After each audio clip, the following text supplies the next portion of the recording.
Good morning, ladies and gentlemen. Thank you for joining me on Back to the World, my brother and my sister's keeper. I'm Tony. The music that you're listening to in the background, we don't own the rights to. But if you have any comments, questions, or anything that you care to share, comment, like,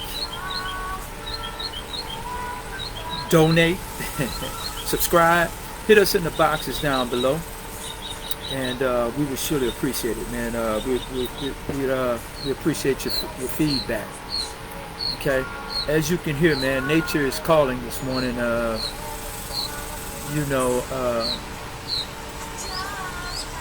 It's an overcast. It's a cloudy overcast, but the sun is shining for now.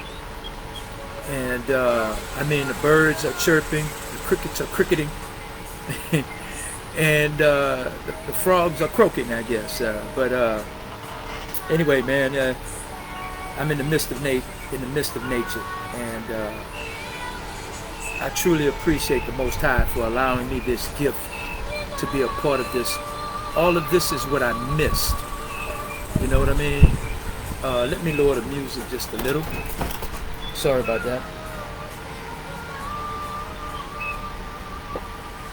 You know, sister,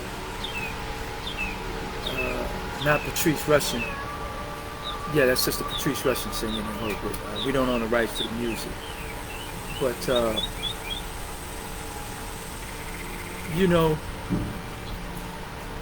it's moments like these that have a great impact on my life. Because you never really know how much you can pull until you're hitched. All right? Remember that saying. It's a fact. You never know how much you can pull until you're hitched.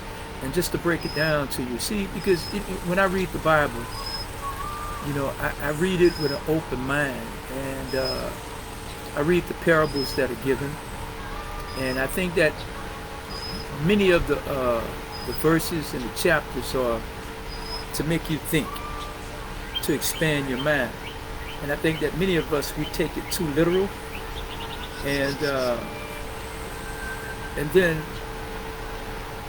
either you're gonna become a zealot and you're gonna believe too much, or either you're gonna become a critic and you're not gonna believe any of it. Well, I just look at it like this. I mean, with that parable that I just given, you never know how much the Most High is going to place on your shoulders and how you're going to deal with it. Because just about all of us deal with our problems differently.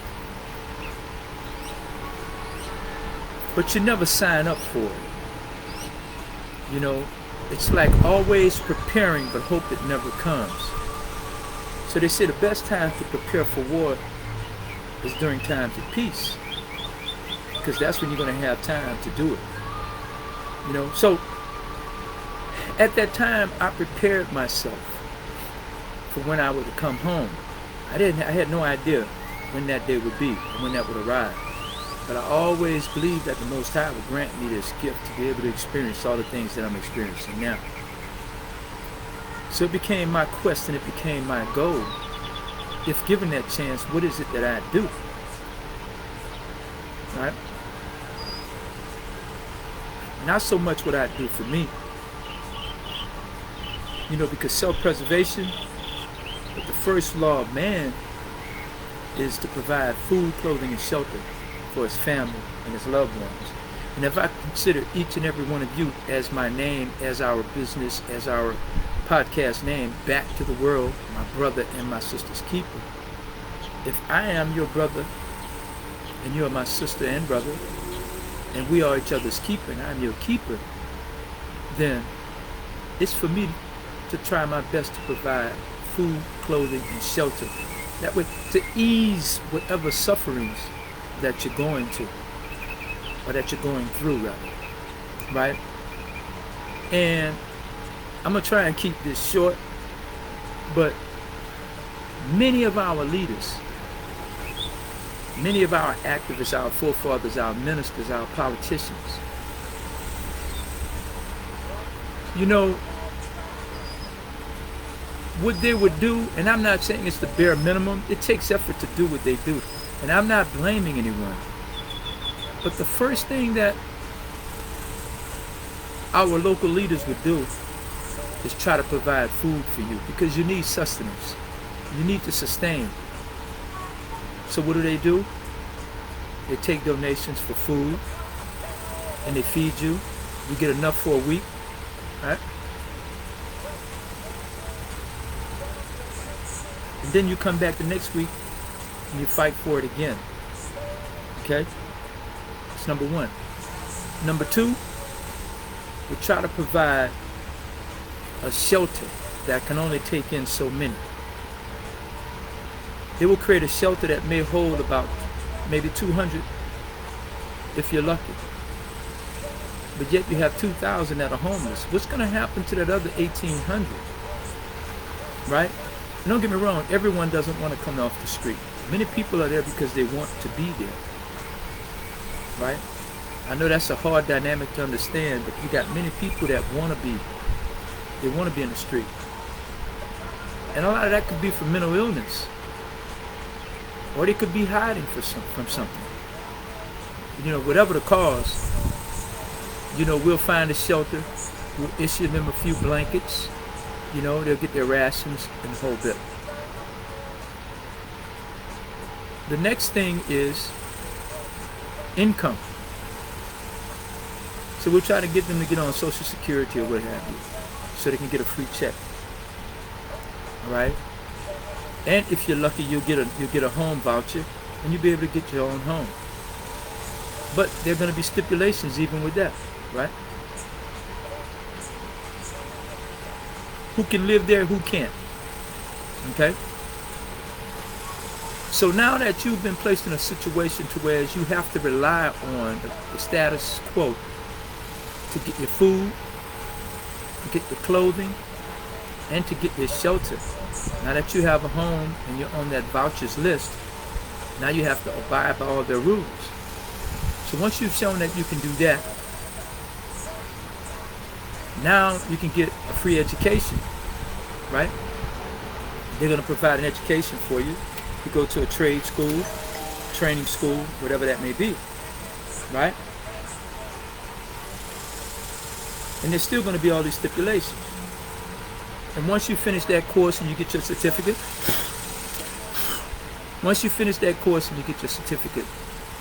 now you have a job, but there's still those stipulations. So now you're boxed in. Believe it or not, ladies and gentlemen, you are in prison. You just have freedom to roam here and there. But it's only so much that you can do. You can't go outside of those boundaries, because then you'll lose everything that has been provided to you by the government or what have you. Am I anti-government? No, I'm not. But I don't want to be in business with them, and I damn sure don't want to rely on them for my livelihood. I went through 25 years of that.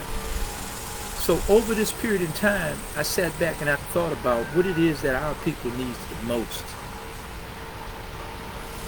And I know you say, well, it's food, clothing, and shelter. Yes, but we must provide another way of achieving it. And see, the first thing that happens outside of that when these people get jobs is like, you have folk coming to you saying that, hey, let me present this opportunity to you. You know, enroll in my course and we'll teach you how to invest. But here's a person that's just learning how to stand up for themselves for the first time, maybe ever. And now you want to teach them how to do multiple things the whole bit. So when I sat back and I looked at what our community needs the most outside of those three things, and it's empowerment. It's the belief in oneself. Being able to believe that you can accomplish and you can achieve things without the government doing you this. Now, there's nothing wrong if the government's going to prop you up and give you a jump start. But see, we need to do for our own. And I'm not just talking about those of you that look like me. I'm talking about many of you that are suffering financially. And there's far more of us doing that than those that are making it. But the truth is, I learned a way where we can immobilize one another. We can mobilize one another, bring each other together for a cause and for a purpose. And if we do it, everyone will achieve. You see, I'm not just telling you we should come together and unite and that's the end of it. I'm showing you how to come together and unite with a purpose. You see, and the first thing man needs is empowerment and self-confidence and the belief in oneself that they can do and they can achieve. That's what Sonetquity is all about. When we design this business and the system that it has, you know, our wheelhouse reads like a spoke, like a wheel of a bicycle with a bunch of spokes, and each spoke represents a different component of what it is and what it takes for us to empower one another. We're more than just a book club, ladies and gentlemen. We're more than just a book club. You know, we have created in our platform an opportunity to receive zero down finance. Right? We also have in our wheelhouse an opportunity for your young athletic kid, right, to be able to sustain his family based on his talent in high school, at the junior and senior level, where he can receive a cash advance on his talent and won't have to pay it back.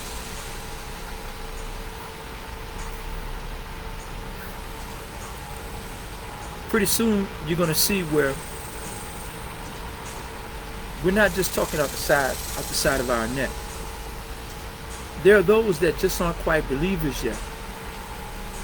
Well, we assist them with the food pantry.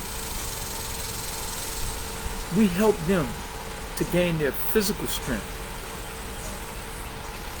as we talk to them and work with them so they can gain their mental strength. With Sonetquity, we have a financial planning aspect to our business. And with that business, after you've learned how to earn money and save, then we show you what you should do with it. We don't jump the gun. We don't try to teach you about financial literacy when you don't have any money. You know, how do you think about working in a field and you're suffering from hunger? You're having hunger pains. Well, that's what this example is like. When you're broke and you're destitute, and we bring you into a program and we tell you that you got to go out here and you got to work 8 hours a day in a field in the hot sun, but you woke up hungry, you can't focus on work.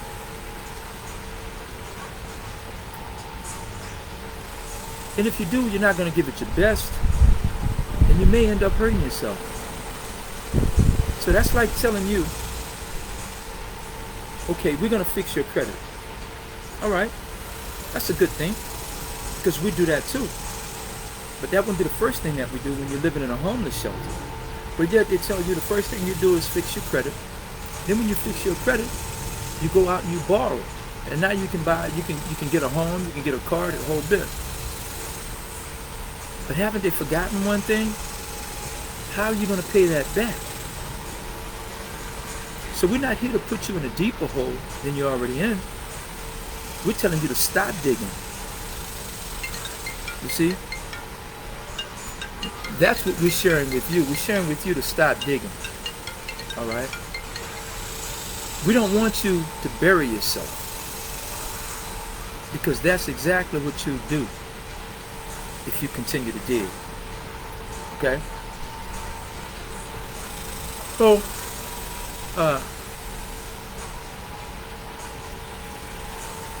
there's many other wonderful things we have coming down the pike, and we want each and every one of you that's in earshot, man, take a look at what we have to offer, what's in our wheelhouse. And we want you to join up. We want you to support what we're doing. We want you to even contribute. Be it a few dollars donation or just a few hours of your time. Either one would be great. You know, but as that saying goes, beggars can't be choosy. So we just want your assistance. We want your effort. We want you to truly know what it is that we have. And we're going to come on. We're going to talk about it more. I just didn't want to go into too much, but I had some time and I had a cigar and I wanted to hear the birds chirp. And I wanted to do all of this before it rained. All right? So,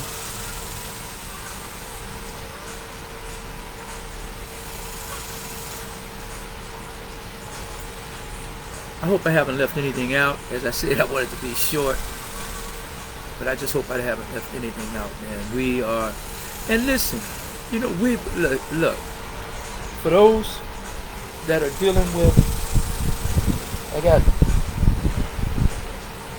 I got leaves falling all on me. But for many of you that are vain, man, and you feel that you're losing your hair the whole bit, man, we also have available 100% refined Batana oil. And for many of you that don't know what Batana oil is, it's an oil from South America that's used to grow hair. It restores the skin, you know, from stretch marks, from scars, and what have you. And this is one thing that Dr. Sebi was talking about and introducing to the world before his untimely death. And we have access to Batana oil. So many of you that are interested in the Batana oil, the whole bit, man, we have it to offer. And if you want to start your own distributorship, we have opportunities for that where you can become an affiliate salesperson and you can start your own home-based business. And this is good for all the individuals that is having this extra surgery, the BBLs and what have you. You know, we're going to start advertising that a little bit more as well. And we also have tiny homes that we're building. Okay? I know you say, Tony, damn, man, y'all all over the place, man. Well, listen, when I had that time to sit back and think, all these are things that I thought about what our people need, right? Not so much the Batana oil, but you have to think if a person has skills of selling and what have you, then we want to give them the opportunity to start their own business. We have the product for them to do so. Okay? Okay. How you doing this morning? All right. Happy Father's Day to you. I didn't get a chance to see you. Yeah. All right. Okay. Yeah. So you'll have an opportunity to start your own home-based business. And we also have that with Sonetquity as well. Not only will you can join up, but you can start your own affiliate company. All right. Thank you guys for coming on board, man. And I wish you the best for today. Wherever you are, enjoy the weather. I don't care how inclement it may be. All right. Thank you and peace.